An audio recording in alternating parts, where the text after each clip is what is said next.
I like to thank Terry Brighton's book, Hell Riders, The True Story of the Charge of the Light Brigade. The book itself, though very dry in its writing, offered so much to the making of this. I recommend it for those who want a much more in-depth look into the topic of this video.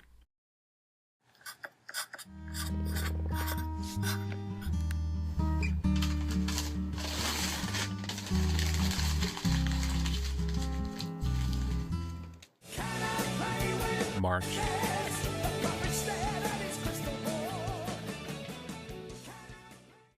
History, like wars and conflicts, is often remembered collectively through the emotion represented through a symbol, or the words in a speech, or even a phrase. I remembered the Alamo.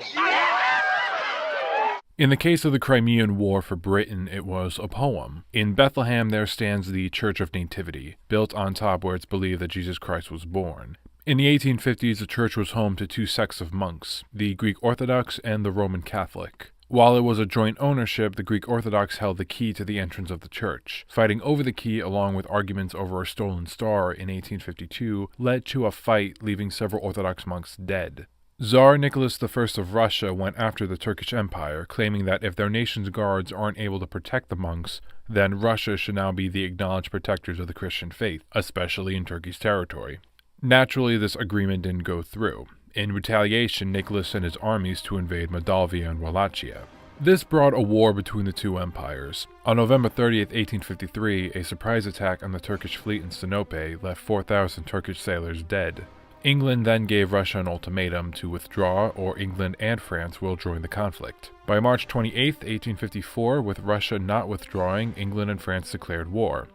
The plan was to sail from Britain to land in Varna in the Black Sea. There, the British and French would join the Turks in taking back Moldavia and Wallachia. Before a battle was even fought, the 4-week voyage to Varna killed about 60 horses in the cavalry, and over 1,000 men either died or were now unable to fight due to cholera, which, adding dysentery to the mix, will end up being a much bigger killer for the troops throughout the entire campaign than the Russians in the war. When the Turks shown their strength pushing Russia back in Silestria by themselves, the Secretary for War sent an order to Lord Raglan, commander of the British troops, to take Russia's coastal fort in Sevastopol, in the Crimea Peninsula. The troops sailed again and landed north of the fort. It was decided to, instead of attempting to siege on Sevastopol, the troops would march down south to the fishing village of Balaclava to make a safe supply line. The trek down south to the village led to 2 small skirmishes with Russian troops at the Alma and Bulganek rivers. Eventually, the British commandeered Balaclava without any fighting. The citizens, being of Greek descent, had not much love for the Russians, and a supply port was made. Before a siege started at Sevastopol, Prince Alexander Meshikov, commander-in-chief of the Russian army, led a troop of soldiers out of the fort at first to follow the British army, but on October 25, 1854, it was time to attack in the Battle of Balaclava. And this is where Iron Maiden comes into the picture.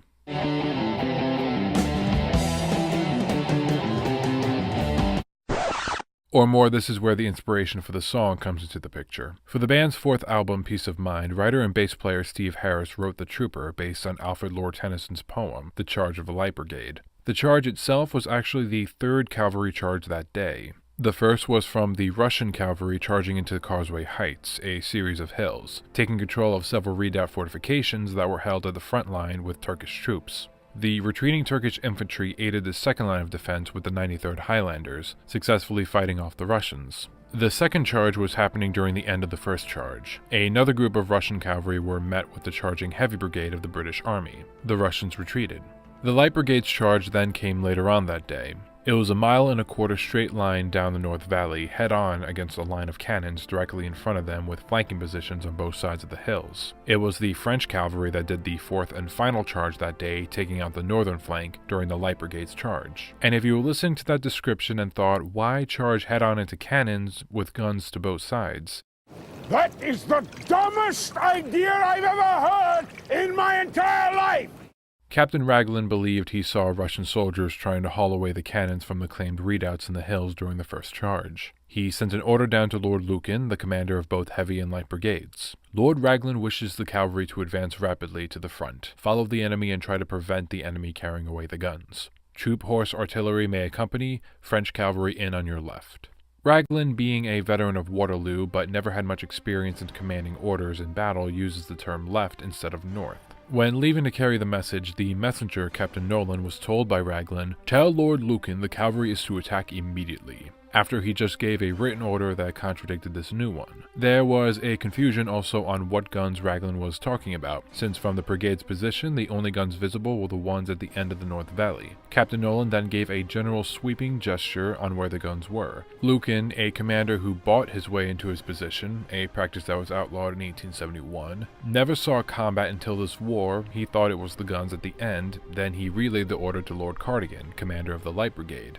Cardigan was brother-in-laws with Lucan. This actually caused a rift. They hated each other, and so every communication between the two were quick and formal. Cardigan did ask briefly what guns the order was referring to, but like Lucan, Cardigan did ask for much clarification. The orders were followed, and the charge was made. Historians have called the charge a magnificent blunder. In the middle of the charge itself, the soldiers didn't think they were really charging head-on towards the guns, that they would make a turn and attack one of the flanks instead. The men to the right and left of me were old Indian soldiers. They had seen many a hard-fought field in India. They did not believe that we were going to attack the enemy in front of us, but they soon found out that we were.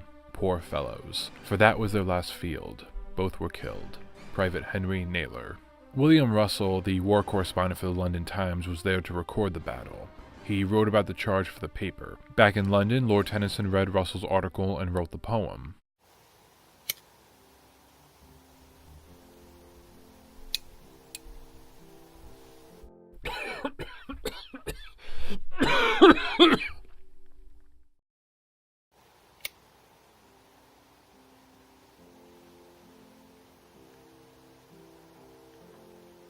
Half a league, half a league, half a league onward. All in the valley of death rode the 600. Forward the Light Brigade, charge for the guns, he said. Into the valley of death rode the 600. Cannon to the right of them, cannon to the left of them, cannon to the left of them, cannon in front of them volleyed and thundered. Stormed at with shot and shell. Boldly they rode well into the jaws of death, into the mouth of hell, of the 600. Whatever it is you two are reciting, I wish you'd stop. It was very popular, recited by English school children while the Crimean War was still going on, and is still recited today. The poem is remembered as an example of bravery and loyalty of the soldiers, charging forth not expecting to make it back as a noble sacrifice. Steve Harris, no doubt growing up with the poem and stories of the charge, decided to tell the story from a different angle. With the ability to express through music, the band was able to make the whole song itself feel like a charge. It helps that Steve Harris's playing style for the song on his bass is literally called galloping.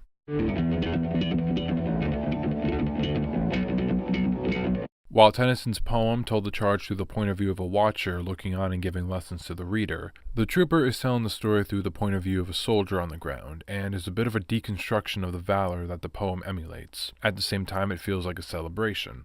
You'll take my life, but I'll take yours too! You fire musket, but I'll run you through! These are the first lines of the song and are pretty accurate to the minds of some of the soldiers. Many were scared, charging head-on into the guns, but there was a rush in the charge. Bear in mind that prior to the Battle of Balaclava, it was months of keeping watch, waiting and waiting. Soldiers on watch were paranoid about Russian forces every turn they made. In one instant, a stray cow spooked a soldier. He ended up killing it on accident. The battle at the Alma and Bulganik rivers ended with a retreat of the Russian troops. There was hope, mostly from Commander Lucan, that he would be ordered to lead a charge after the retreating force. There wasn't much luck though. Lord Raglan ordered him to look on, but Lucan really wanted to smash. Just for once in your life, don't smash! Big monster! Let's go! So here's a battle, here is an order for a chance to end the war and go home. That's really exciting for a soldier. One good example of this eagerness would be Butcher Jack. Private John Vahee was an older soldier that kept being demoted to private due to his alcoholism. He would do the occasional odd jobs to make extra money in the camp. One of the jobs was meat butcher for his regiment, still covered in his blood-splattered aprons and boots from preparing the last night's meal. Unable to find his horse, he found a riderless Russian horse from the charge earlier that day, and his weapon was his butcher axe when he couldn't find his sword. He then headed towards the guns, joining the charge eager to fight.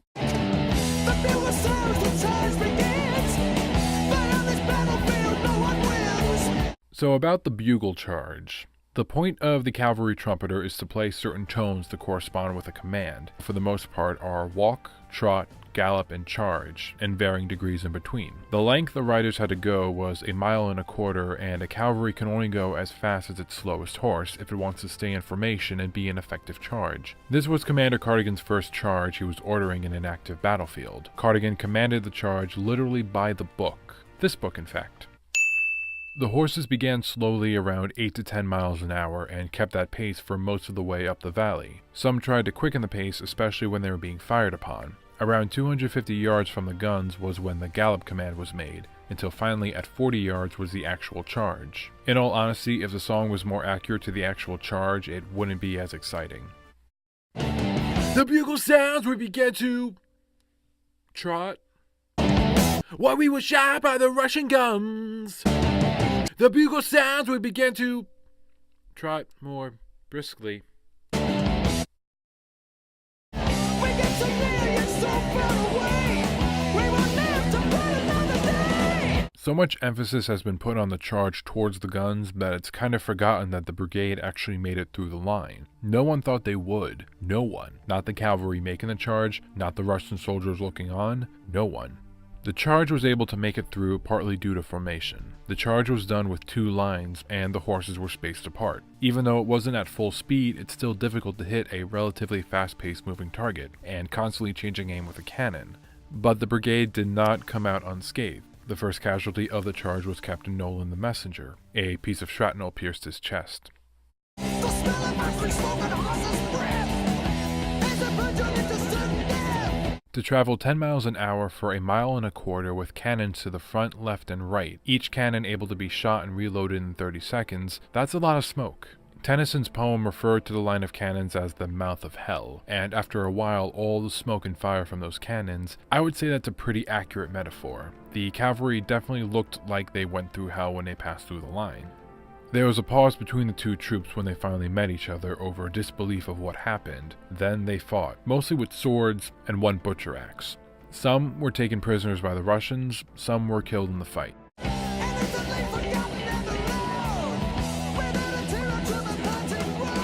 The last verse of the song ends with the death of our narrator at the battlefield. The verses together show our soldier eager to fight, dodging the bodies of his fallen comrades, and finally being struck himself, forgotten and alone. Like the trooper's version, the general narrative ends with the charge itself. The story keeps going, however, and as the song puts it, it's very much forgotten. Eventually, the British were surrounded with help from the Russian cavalry. With the final charge, the remaining cavalry slammed their way through the Russians and galloped back to camp. Everyone thought that there was only one way out of the valley for the English. They had no choice now but to surrender. We watched for them to lay down their sabers and lances. But that is not what happened. The English chose to do what we had not considered because no one imagined it possible. They chose to charge our cavalry once again, this time heading back along the same ground. These mad cavalrymen were intent on doing what no one thought could be done. Lieutenant Stephen Keshkov. This part was mentioned in Tennyson's poem in the later verses. The first one back from the charge was Lord Cardigan. There was controversy over Cardigan's actions during the charge. He did lead the charge, he made it past the line, he fought against some Russian troops. He was unable to find the rest of the brigade while they were fighting and being surrounded. This left the charge out of the trap and bringing them back to be led by Colonel Sherwell. Sharpshooters and Russian cavalry were attacking the retreating soldiers and the horseless soldiers left along the valley. The official numbers of the soldiers taking part of the charge would be impossible to know, though taking into account the official number of the Light Brigade members and diary entries of soldiers able to identify other soldiers who weren't part of the brigade but took part of the charge anyway, like Butcher Jack and Captain Nolan, the number is set officially at the very appropriate 666.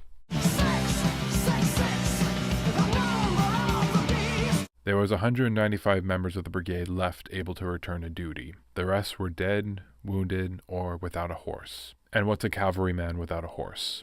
The relationship between Commander Cardigan and his men were strained throughout the entire campaign. Returning survivors asked him where he was during the charge back. It didn't help that the commander stayed in his private yacht every night. He did try to reject Lord Raglan's order on October 28th, 3 days after the charge, on moving the brigade and infantry 7 miles up north. Winter was setting and it would be difficult to move supplies up to the men. On November 5th, there was another attack from Russian forces. The brigade played little part, but they lost several men to cannon fire. Winter struck hard that year and supplies were hard to come to. Even though it was decided to move back down into the Catacoi Plains on December 3rd, it was still 2 miles from Balaclava, and the only shelter that the soldiers had were their tents. The horses were still out in the elements unprotected. December 8th, Lord Cardigan was allowed to return to England for medical reasons. Diarrhea. There he was hailed as a hero, and his signature jacket became a fashion trend, the cardigan jacket.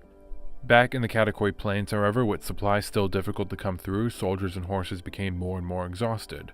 Horses, hungry for food, would end up eating the manes and tails off of each other, and when one fell, soldiers would have to shoo away the still living horses from trying to chew on the short hairs on its skin, leaving the rest to be eaten by wild dogs. Eventually, a memorial of saddles was made in the middle of camp for every cavalryman's horse that fell. While supplies were attempted to be brought up, sick and wounded soldiers were brought down to the hospital in Scutari, where disease was rampant, partly due to sewage under the hospital. Florence Nightingale wrote the first textbooks on nursing based on her experiences trying to treat the soldiers in Scutari, eventually helping to make nursing a respected profession and the idea that maybe, just maybe, a clean, sterile hospital would be useful in treating wounds. The Crimean War ended officially on March 30th, 1856. Russia returned occupied land, the Black Sea became a neutral area, and the Church of Nativity in Bethlehem still had fights break out between the two groups of monks. What was left of the Light Brigade came back as celebrities. Some went off to fight in the American Civil War 4 years later, some stayed with the British Army and had careers. Those that went back to civilian life could go into a bar and tell their story about the Light Brigade charge and receive a free drink. The years went by and Tennyson's poem would be recited and remembered with this closing verse. Honor the charge they made, honor the Light Brigade, noble 600. Some remaining members of the Light Brigade were homeless, destitute, living in poorhouses. There was another poem made by Rudyard Kipling called The Last of the Light Brigade. It was written after a public charity fund was made in 1890 to aid the remaining veterans, and only able to raise £24, 360 American dollars today. The Trooper is an adaptation of the poem more so than the battle itself. While the poem ends with a declaration of honoring the soldiers that died in the battle, the song conveys the end of those soldiers' lives. The Trooper both deconstructs the message of the poem by bringing out and ending the story in the horrors of war, but also embraces the charge. It chooses to end the song at the charge, leaving the more hard-to-swallow story that happened afterwards to be pushed aside. Without that ending, it does make the song have a more tight, cohesive story. What I'm saying is I'd like to see a Last Trooper song in the next Iron Maiden album. But there is this. Robinson Brewery has partnered up with the band in brewing the Light Brigade beer. It came out last month, and every bottle makes a small donation, about 8 American cents per bottle, towards the Help for Heroes charity for British veterans. This is C.B. Smith, and thanks for taking a page.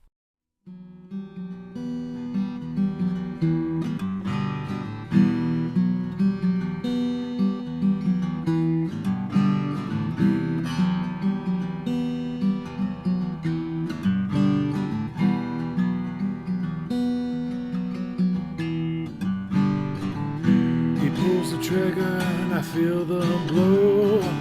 I burst around, takes my horse below. And as I lay there gazing at the sky, my body's numb, my throat is dry. And as I left forgotten and alone, without a tear upon my parting road,